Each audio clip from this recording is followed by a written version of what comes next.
I'm AJ Finn, author of The Woman in the Window, and in addition to being an author, I was once upon a time, until 8 months ago, a book publisher. So I am here to provide you with some tips from both an author's and a publisher's perspective on how to write.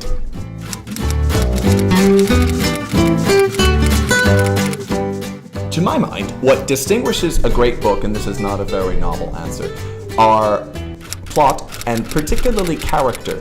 And I say particularly character because you can devise the most ingenious plot in the world, but if we don't feel invested in the characters, it's effectively a crossword puzzle, something to divert us until we dispose of it. Whereas if you feel invested in the characters, even if the plot lets you down a bit, you still want to read to the end. Crime novels are powered by their narratives, but again, if we don't care about the people involved in those narratives, we're not going to remember the book. A compelling character or cast of characters is what distinguishes a great crime novel. As a publisher, and this might be a dispiriting answer, I was on the lookout for books that would sell, in addition to books that spoke to me as a reader or a potential reader in the market. So this isn't to say that you should write a book similar to other books that have been successful, but I would advise readers to think, okay, am I likely to see the sort of book I'm trying to write available in one section or the other of a bookstore? So genre conventions exist for a reason.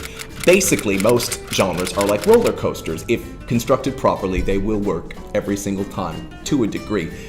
It is important to be aware of what's on the market, of what's selling, not because you need to skew or hew exactly to that model, but because if you want to publish a book, you need an audience, you need a readership. You want a readership that has demonstrated that they will pick up a certain kind of book. That said, there's joy and innovation in subverting formulas. I wouldn't go too crazy.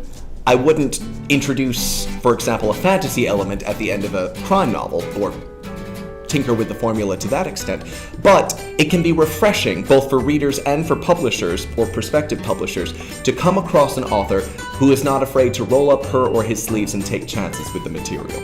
There is no such thing as a perfect first draft. There is no such thing as a perfect book. If you are striving for perfection, and I always do, being a perfectionist, you're going to disappoint yourself. There's a saying, do not let the perfect be the enemy of the good, and I wholeheartedly subscribe to that. There are 3 pieces of excellent writing advice I'd like to tender. The first is that you absolutely must read. Reading aerates the brain. It exposes you to new voices and new techniques. It can be instructive in demonstrating what not to do. Trying to write without reading a lot is like trying to draw without looking at anyone else's paintings, or trying to write a song without ever really listening to other music.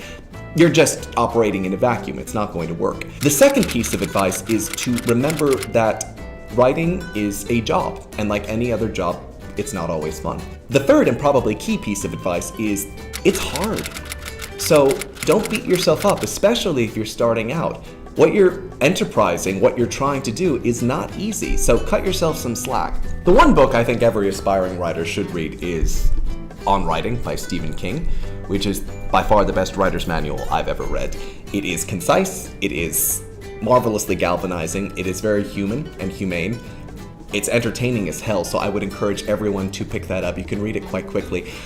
And I'm just going to plug a favorite novel here. I love Bleak House by Charles Dickens because this mashes up a lot of different genres. The social novel, the detective thriller, the comic novel, etc., etc. It shifts gears pretty seamlessly between all these. It's as close to a perfect novel as you can get, and it's worth studying simply for the technique. It's also very entertaining.